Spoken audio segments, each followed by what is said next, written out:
हर हर महादेव, जय माता दी।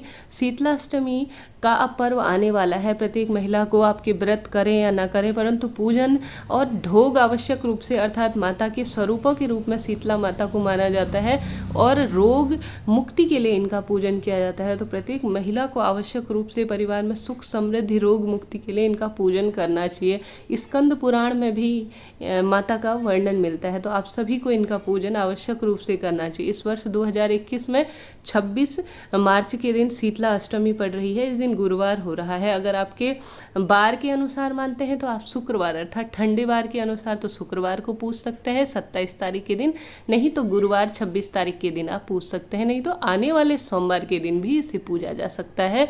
इसके साथ ही एक बात का आप सभी को जवाब दे दूं, अगर आप पीरियड से हैं, प्रत्येक महिला की समस्या होती है, तो आप शीतला अष्टमी या इन दिनों नहीं पूछ पाए तो इसके बाद जो इस महीने आप जिस दिन पूर्ण रूप से स्वच्छ हो जाए, किसी भी दिन ठंडे बार का चुनाव करके आप माता रानी के मंदिर में जाकर अपने परिवार के सदस्यों, खासकर बच्चों को ले जाकर उनको ढोग दिलाकर आवश्यक रूप से उनका पूजन करें। विशेष रूप से ठंडी चीज़ों का उन्हें स्वच्छता के साथ खुले मन से सच्चे भाव से भोग लगा कर आए। प्रातःकाल स्नान करें ठंडे पानी से और साथ ही ठंडे समय पर, यह नहीं कि सूर्य उदय हो गया है तब जो है माता रानी का पूजन करें। इसके बाद मन में आता है कि बाल आवश्यक रूप से धोएं।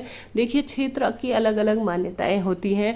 कहीं पर यह माना जाता है शीतला माता का जिस दिन पूजन किया जाता है उस दिन बाल नहीं धोने चाहिए। आप अपने बड़े बूढ़ों से इसके बारे में राय ले सकते हैं, नहीं तो शुक्रवार या सोमवार के दिन पूजन हो रहा है तो बाल धोए जा सकते हैं। गुरुवार को आप कर रहे हैं तो मात्र छींटे दे दीजिए, आवश्यक नहीं है गुरुवार के दिन आप सभी को बाल धोना। यहाँ पर आप सभी के 2 सवालों का जवाब जरूर मिल जाएगा। और इसके साथ ही अपने बच्चों को शीतला माता के ढोग आवश्यक रूप से दिलवाएं, माता रानी को जल समर्पित करवाएं, उनके हाथों से हल्दी और दही विशेष रूप से आप सभी को मन की जो आपके विशेष रूप से रोग मुक्ति के लिए प्रार्थना करते हुए माता को अपने बच्चों के हाथ से समर्पित करवाएं।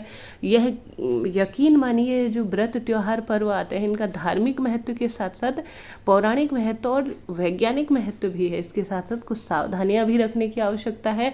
इस दिन आप सभी को हारी बीमारी से पीड़ित हो, घर में कोई रोग इत्यादि से पीड़ित हो, बच्चे हों तो कोई दिक्कत नहीं है, आप अग्नि प्रज्वलित कर सकती हैं, परंतु आधे दिन के लिए तो जरूर आप सभी को आवश्यक रूप से इसे परहेज करना चाहिए। घर में अग्नि ना जले, इस बात का ध्यान रखिए। बड़े बूढ़े कहते थे कि इस दिन जो है सिलाई इत्यादि का काम नहीं किया जाता, झाड़ू इत्यादि नहीं लगाया जाता। अलग अलग मान्यताएं हैं, कुछ सावधानियां करने से आप सभी को आवश्यक रूप से बचना चाहिए। और साथ ही माता रानी के प्रसाद में कभी भी प्याज लहसुन इत्यादि का पूर्ण रूप से वर्जन है, तो इस बात का आप सभी को ध्यान रखना चाहिए।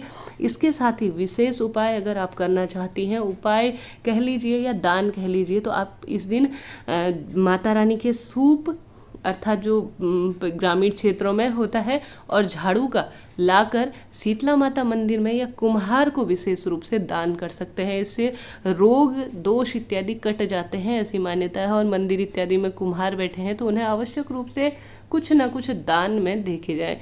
गधे की, जो कि माता रानी की सवारी है, उसे आवश्यक रूप से हरा चारा इस दिन खिलाएं।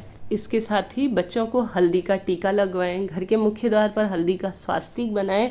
इसके बाद से कभी भी यह बात ध्यान रखिए कि ठंडा खाना नहीं खाना है, सिर्फ इस दिन तक ही खाना है।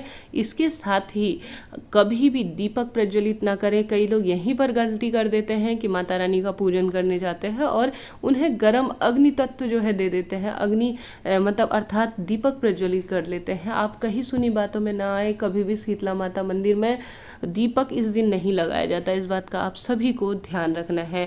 आपके मन में कोई सवाल है जरूर पूछिए। लाइक शेयर और सब्सक्राइब करना ना भूलें। हर हर महादेव, जय माता दी।